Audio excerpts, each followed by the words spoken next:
Hey guys, it's tranq, and the Nerf Hammershot is a sweet blaster, to be sure.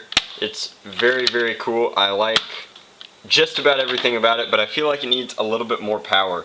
So, this is my modification guide where I'm going to show you everything that you can do within reason to make the Hammershot a better blaster, and I'm also going to paint it and rename it and make it much, much cooler.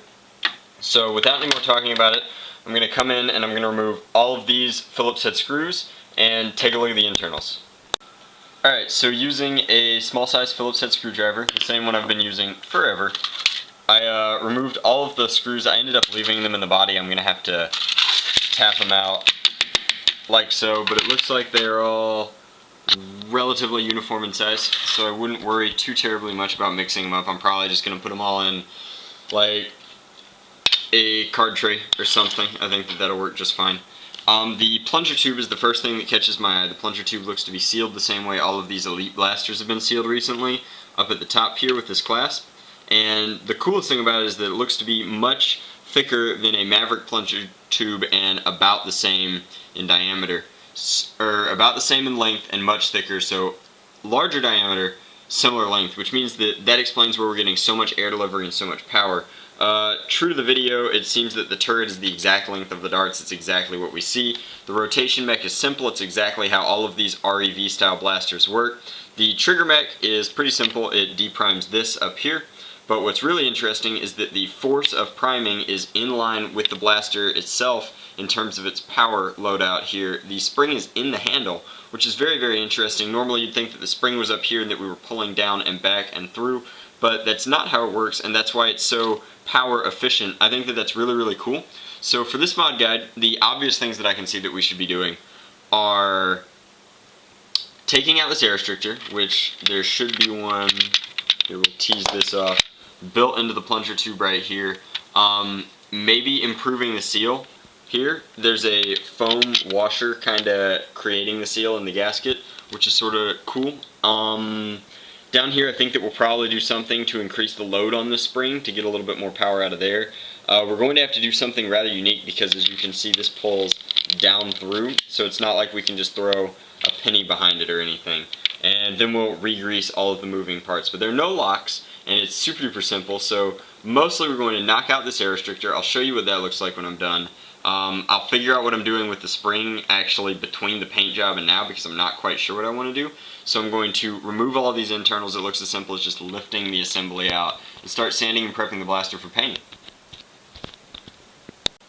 So I did want to make one more segment while I have the blaster in parts so that you can see that there were 3 screws here, here, and here that let this lift off so that you can paint the trigger and hammer mechanism. I'm still not sure if I want to paint them or not because I'm not sure what kind of paint scheme I'm going to go with, but it's important not to be afraid of painting moving parts. It's really, really simple to do as long as you re-grease them after you paint them. Anyway, this is the entirety of the internals. They're all isolated in this one piece. It's very dart tag-esque in design, which I think is cool, but there's the return spring, and it's as simple as priming like this, same as you do in the blaster, and then firing. And you can tell that the air restrictor has not yet been removed, but it's as simple as lifting this off, pulling these out, sliding the plunger out and back, and then this will just fall out with a few light taps, which is super duper easy, no need to get out the Dremel. And then this is cool about the body. The body is done primarily in 3 separate pieces. There's the orange piece that you can see from the outside here. There's the handle piece, which is the entirety of kind of the internal casing there. And then there's this gray piece on top, which is the tack rail. I've already removed the tactical rail attachment and I'll paint it some accent color. This is also its own separate piece, but what's neat about that is it's going to make it really, really easy to make a multi-toned paint job, and I think that that's going to be really, really sweet. So I'll show you kind of what it looks like in the next step. Alright guys, so I figured out how I was going to modify the blaster. I came in and I removed the air restrictor. You can see there that we have a straight shot down and into the barrel. Whoop, my trigger just fell out. No worries there.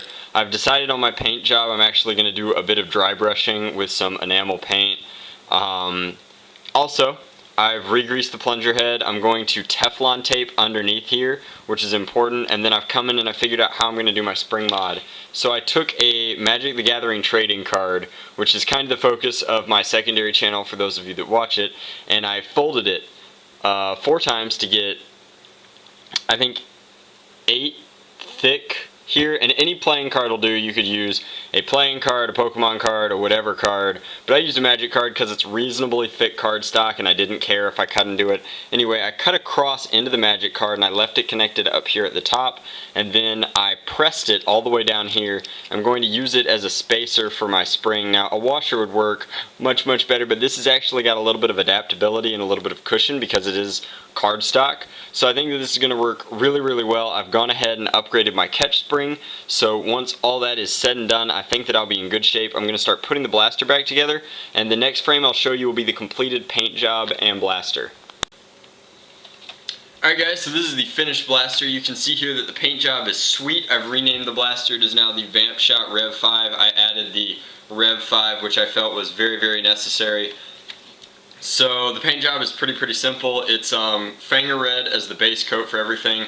When I said that these parts should come apart separately, I was wrong. Nerf solvent welds them together, and while I got one piece off, I decided that it was way too much of a hassle to do it for the rest of the blaster, so I ended up just solvent welding it back on myself and doing the paint job like I usually do. So this piece, there are a few silver accents down at the handle here and here. That's my hammered metallic paint. Like I said, the base coat is matte Fanger Red, and then the detailing has been done with enamel in silver, and then down here I've redone the wood finish, and then the bandana has been done in orange with a little bit of wear on it, and it just looks phenomenal. I think that the dry brushing technique on this paint is really sweet, and I couldn't be happier with how it turned out. I think it's awesome. So as far as the mods go, I teflon taped the O-ring, I added some power behind the spring, and I went in and obviously removed the air restrictor from the plunger tube, and then I improved the seal a little bit with the barrel by just adding some craft foam underneath the softer foam that they had, which pushes it a little bit closer, gives it a nicer pop. I also, and I didn't mention this because I didn't do it until the very end, and it's kind of hard to tell, I ripped out the dart pegs, which is good because for a game type like Humans vs. Zombies, while it's nice to be able to use elite darts, somebody might toss you old school streamlined darts at some point, and I really like a blaster like this to be able to fire anything. So for my first clip, I'm going to load it with all zombie strike darts and fire.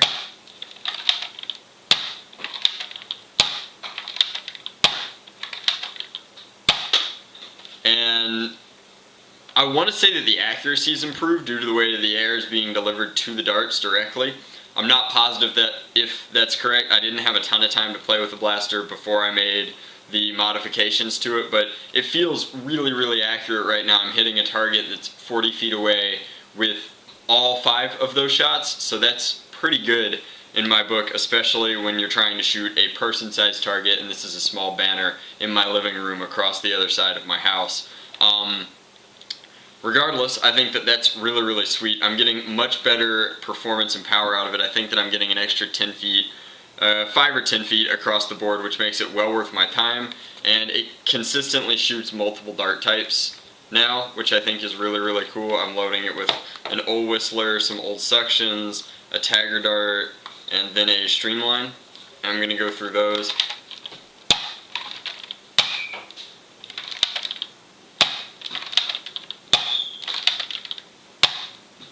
And again, the accuracy is just really surprising me. I'm just really pleased with the blaster, how it was stock and how it is now. Another neat thing that this allows me to do is this is a Southeast style slug. You've seen these in my videos before, but these are the modified choice of ammunition down here in the South, and it'll fire these now, I believe. So this should have the slug chambered. And the slug is shooting farther than the elite darts, which is really saying something. It obviously has more effective barrel length to make use of to build up pressure. But that's the paint job for the Vampshot Rev-5, and that's my mod guide for the Hammershot. I think that this is easily the best blaster to come out of the Zombie Strike line so far. I personally think it might be the best blaster of the year. The only things that even come close to competing with it for the best blaster of the year are the new flywheel battery powered clip fed blaster that I haven't done a review yet for, but Nerf sent me one, so I will soon, and the Elite Alpha Trooper, which is a fine blaster, but it doesn't do anything that we couldn't do to an Alpha Trooper before, with pretty extensive overhauls. So I think that this is unique, I think that it's awesome, I think that it's really, really cool. The paint job is awesome. I like that I have the orange accented here, here, and here. And I like how the orange has been kind of dry brushed over with silver, and I think that that looks sweet. I like that everything's enamel, and it's going to stick really, really well. Overall, that's it. Thanks for watching.